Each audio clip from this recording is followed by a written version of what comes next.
कौन नफरत कौन कर रहा है? समाजवादी पार्टी कौन कर रहा है नफरत? किसी को आप कह रहे हैं, नाम लीजिए ना। नहीं ममता बनर्जी अगर सही पॉलिटिक्स कर रही है तो वो ममता फातिमा हुए जा रही हैं, ममता बेगम हुए जा रही हैं। अगर राहुल जी हक की बात बोल रहे हैं तो मोहम्मद राहुल हुए जा रहे हैं। अगर समाजवादी पार्टी ईमानदारी की राजनीति कर रही है तो नमाजवादी पार्टी हुए जा रही है। खाली अकेले आप हिंदू, आप राष्ट्रभक्त, आप देशभक्त, बाकी सब जो लोग भी विपक्ष में बैठे हैं वो सब हिंदू ही नहीं है, भारतीय नहीं है। कैसी सियासत कर रहे हैं सर आप लोग? मुझे हंसी इसलिए आई, इसलिए हंसी आई, शायद जो सम्मानित प्रवक्ता हैं उन्होंने नेहरू जी की एक पुस्तक पढ़ ली, डिस्कवरी ऑफ इंडिया, और इन्होंने अंदर के पन्ने उसके नहीं पढ़े और उसकी टाइटल से समझ लिया कि भारत की खोज नेहरू जी ने की है, इसलिए ही, और भारत की खोज कांग्रेस ने की है, इसलिए उनकी जो है आप सारी बातें सुन रहे थे वो इतनी हास्यास्पद लग रही थी। तो वो नेहरू जी की जो डिस्कवरी ऑफ इंडिया है ना, उसका केवल टाइटल पढ़ के आए हैं और उससे लग रहा है कि भारत को खोज लिया।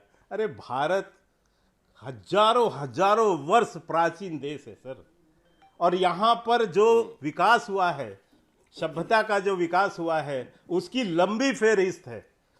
और ये कहना कि ये 47 के बाद भारत बना है, ये अपने आप की अज्ञानता को दर्शाता है।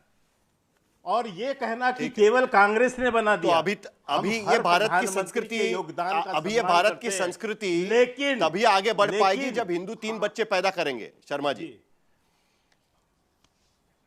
तो अभी तो ये संस्कृति तभी आगे बढ़ पाएगी जब 3 बच्चे पैदा होंगे। उस पर है, मैं आपको निश्चित नहीं बिल्कुल आप गलत कह रहे हैं साहिल जी, आपका आकलन भी गलत है। भारत की सभ्यता और संस्कृति बहुत ही गौरवमय संस्कृति है, और ये निरंतर, ये सनातन संस्कृति है जो निरंतर आगे बढ़ रही है, और उसमें समय समय पर परिस्थितिवश परिवर्तन संभव है। यही लचीलापन सनातन को सनातन बनाता है, यही लचीलापन सनातन धर्म को हमेशा आगे बढ़ाता है। ये सारे देश के धर्म बड़े बड़े सभ्यताएं समाप्त हुई, लेकिन भारत की सभ्यता आज भी निरंतर चल रही है, तो उसके कारण उसका ये परिवर्तन को स्वीकारना है। ठीक, डॉली शर्मा जी। देखिए, पहली बात, इन्होंने कहा नेहरू जी ने खोज नहीं की। नेहरू जी ने तो कभी कहा ही नहीं, उन्होंने देश के लिए सिर्फ काम किया। तो भारत की खोज तो आरएसएस ने भी नहीं की, और ये वो संगठन नहीं है जो यूपी की राजनीति तय करेगा, जो यूपी में आ रहे हैं। नहीं, मैं बता देना चाहती हूँ, आपको बता देना चाहती हूँ, जो संघ यूपी की राजनीति आज तय करना चाहता है, इस सरकार की जवाबदेही जनता के प्रति होनी चाहिए, बेरोजगार युवा के प्रति, रोज होते महिला अपराध के प्रति। इनकी जवाबदेही उत्तर प्रदेश के कानून व्यवस्था के लिए होनी चाहिए, उत्तर प्रदेश के किसान के लिए होनी चाहिए। वहां कुछ नजर नहीं आ रहा। तो क्या अब उत्तर प्रदेश की राजनीति नागपुर तय करेगा? क्या नागपुर से तय होगा कि उत्तर प्रदेश कैबिनेट नहीं डिसाइड करेगा, नागपुर डिसाइड करेगा? और अगर ये इस प्रकार की मीटिंग नहीं है तो सार्वजनिक करें, विपक्ष वालों को भी बुला लें कि इस संगठन को आपने क्यों बुलाया उत्तर प्रदेश में, ऐसी क्या अहम मीटिंग होने जा रही है, बुला लें। ये तो सामाजिक संगठन है ना, सामाजिक संगठन है आरएसएस। तो बताएं कि किस विषय पर चर्चा कर रहे हैं, कौन से बेरोजगार युवा पर चर्चा कर रहे हैं, कौन सी महिलाओं पर चर्चा कर रहे हैं, जो ध्वस्त होती कानून व्यवस्था पर चर्चा कर रहे हैं, क्या बात कर रहे हैं, बता दें हमें। और एक और बात, ये देश संविधान से चलता है, आरएसएस के मुख्यालय से या नागपुर से ये देश नहीं चलता।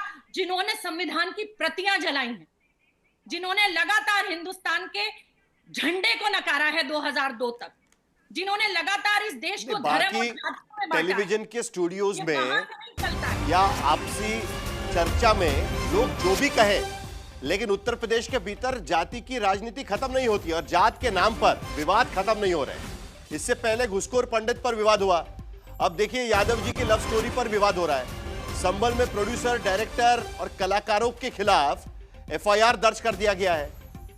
बीएनएस की धारा 353(2) के तहत मुकदमा दर्ज हुआ। 27 फरवरी को दरअसल यह फिल्म रिलीज होनी थी। ये तो वास्तविकता है आज की स्थिति में उत्तर प्रदेश में। यादव समाज की लड़की दूसरे धर्म के लड़के पर यह फिल्म है, यह कहानी है उस फिल्म की, और उसके आधार पर यादव जी की लव स्टोरी, उस पर विवाद चल रहा है। संगीत रागी जी, यही बड़ी दिलचस्प बात है कि जब मुंबई में मोहन भागवत बात करते हैं तब कहते हैं कि भाई आपकी पूजा पद्धति जो चाहे वो हो, वो सब हिंदू समाज के लोग हैं, और एक ही समाज के लोग हैं। अलग अलग तरीके से उन्हें नहीं देखना चाहिए।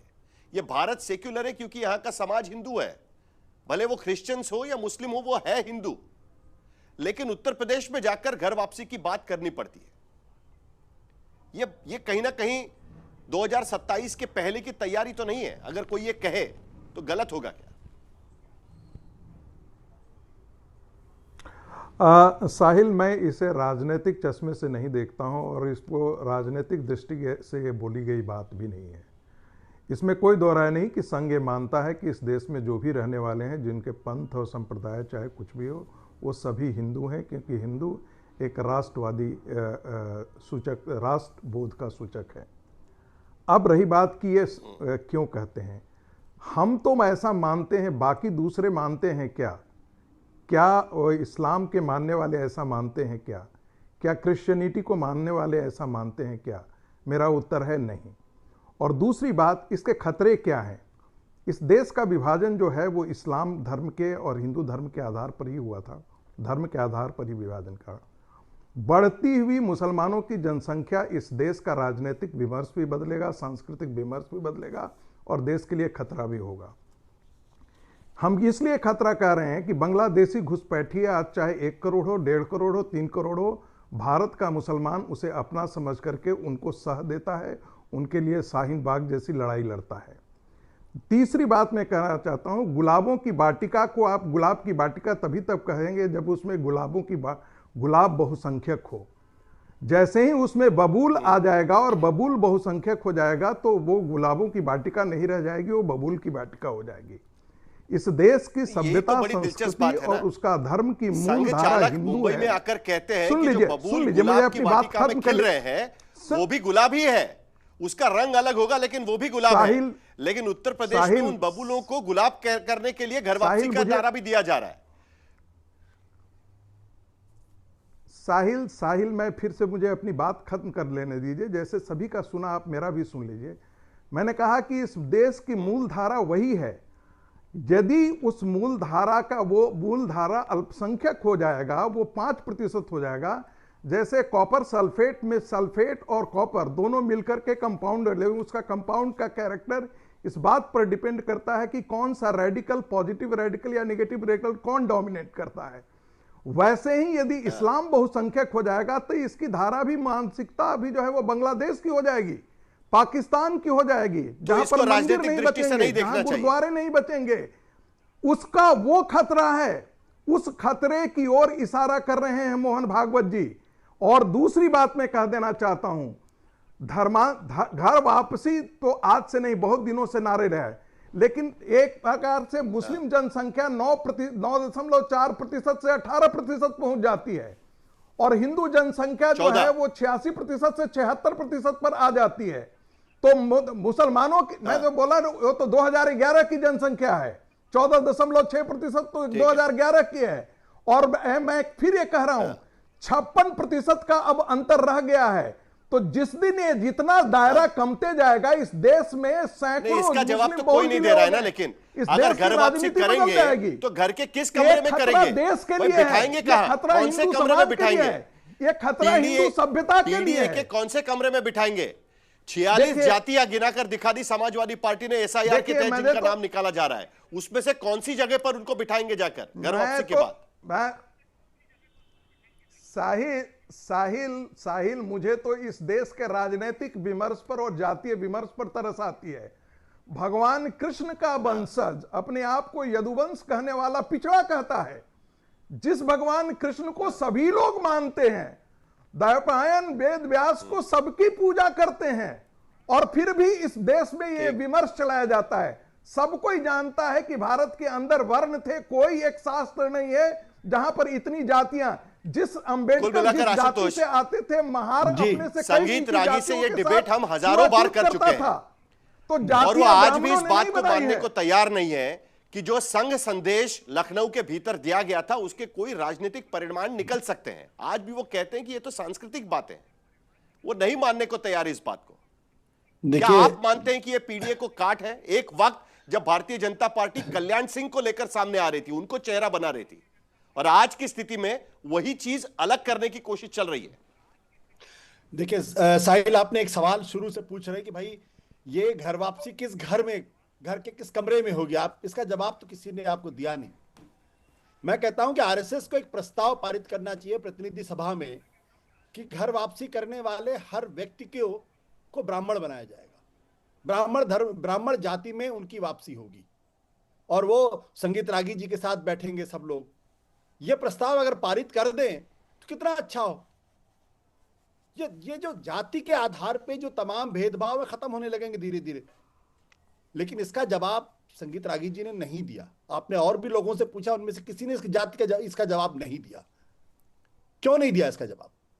क्योंकि ये जो श्रेष्ठता बोध है, ये जो वर्चस्ववादी सोच है, दरअसल ये चाहती नहीं है कि इस देश के दलितों और पिछड़ों को जो है वो इस देश की प्रमुख धारा में लाया जाए और वो इस देश के नहीं। लेकिन आशुतोष, मोहन भागवत ये भी कह रहे हैं ना कि जात का जो भेदभाव है वो खत्म होना चाहिए।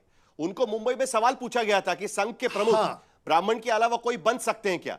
उसका भी उन्होंने जवाब दिया था कि ब्राह्मण होने से कोई संघ प्रमुख नहीं बनता है। भेदभाव खत्म करने की बात कर रहे हैं। वो तो कह रहे हैं कि बटेंगे तो कटेंगे। देखिए, मोहन जी का उम्र की वजह से मैं बहुत लिहाज करता हूं, बहुत सम्मान करता हूं उनका। तो संघ को एक प्रस्ताव पारित करना चाहिए कि जातिवाद इस देश के लिए कैंसर है और इसलिए इस जाति प्रथा को खत्म कर देना चाहिए। ना कोई ब्राह्मण होगा, ना कोई यादव होगा, ना कोई क्षत्रिय होगा, ना कोई दलित होगा, ना कोई किसी और जाति का होगा। पढ़िएगा। अरे सुनिए महाराज, इनको चुप करा दिए। मैं ये कह रहा हूं कि भाई अगर आप जाति सूचक शब्दों से बाहर निकल जाएं, अगर कोई ब्राह्मण नहीं होगा, अगर कोई दलित नहीं होगा, अगर कोई पिछड़ा नहीं होगा, अगर कोई जोशी नहीं होगा, अगर कोई शर्मा नहीं होगा, अगर कोई रागी नहीं होगा, तो ये समस्या ही खत्म हो जाएगी। सब बराबर होंगे, सबकी जाति एक होगी, सब बराबर होंगे और सब एक साथ बैठ के खाना खाएंगे। ना छुआछूत होगा, ना मंदिरों में जाने पर किसी के ऊपर प्रतिबंध लगेगा। सब आराम से हर मंदिर में जा पाएंगे। क्यों नहीं ये प्रस्ताव आरएसएस अपने प्रतिनिधि सभा में पास करता है? क्योंकि आरएसएस जो है एक सवर्ण जातियों का एक मजबूत संगठन है। इसीलिए जब दलित तो मेरा सवाल अभी भी कायम है। लखनऊ के भीतर जो संघ संदेश है उसके राजनीतिक मायने क्या है? सचमुच में पीडीए को काट देने की कोशिश है? कल्याण सिंह से लेकर आज तक की बात हम कर रहे हैं। गलत बात है। जल्दी से आशुतोष, उसके बाद संगीत रागी भी जवाब देंगे। साहिल एक बात समझिए कि जब आता हूं संगीत रागी जी, जल्दी से उनका जवाब ले लें। बहुत ही गलत और घटिया बात कर रहे हैं। अखिलेश यादव, ठीक है, एक मिनट बराबरी के दर्जा पे अखिलेश रहता है। यादव, सभी एक साथ आशुतोष जल्दी देखिए उनको चुप करा दिया। देखिए क्यों अखिलेश यादव जब मुख्यमंत्री का निवास छोड़ते हैं तो उसको गंगा जल से क्यों धोया जाता है? उनको टोटी चोर क्यों कहा जाता है? वो एक पूरी जाति को, क्योंकि वहां पर दारू पिया जाता है, अपमानित करने का काम किया जाता है। दारू पिया जाता सोच को समझिए, ये वही सोच है जो दलितों के मुंह में आज भी पेशाब किया जाता है। अभी पिछले दिनों की यादव कथा कहने गया था, उसकी चुटिया नोच ली गई थी। ये सच संगीत रागी कभी सुनना नहीं चाहते।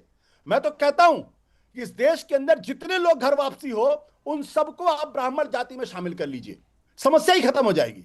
चलिए, क्यों नहीं करते भाई? उत्तर प्रदेश के भीतर जब भी यह विवाद खड़ा होगा तब इसका कोई सॉल्यूशन नहीं निकलने वाला, और इसीलिए आज हम देखते हैं कि कभी विवाद उत्तर प्रदेश के भीतर ब्राह्मण विवाद होता है, तो कभी यादव जी की शादी या जो भी अभी फिल्म आ रही है यादव जी की लव स्टोरी, उस पर अब विवाद वहां पर होना शुरू हो चुका है। एक वक्त हुआ था कि घुसखोर पंडित पर विवाद और अब यादव जी की लव स्टोरी पर विवाद, और यही राजनीति का हाल उत्तर प्रदेश के भीतर है। लेकिन आने वाले समय में इस पर ध्यान रखना होगा कि क्या पीडीए का काट भारतीय जनता पार्टी ढूंढ पा रही है, और इस पर हमारी नजर बनी रहेगी।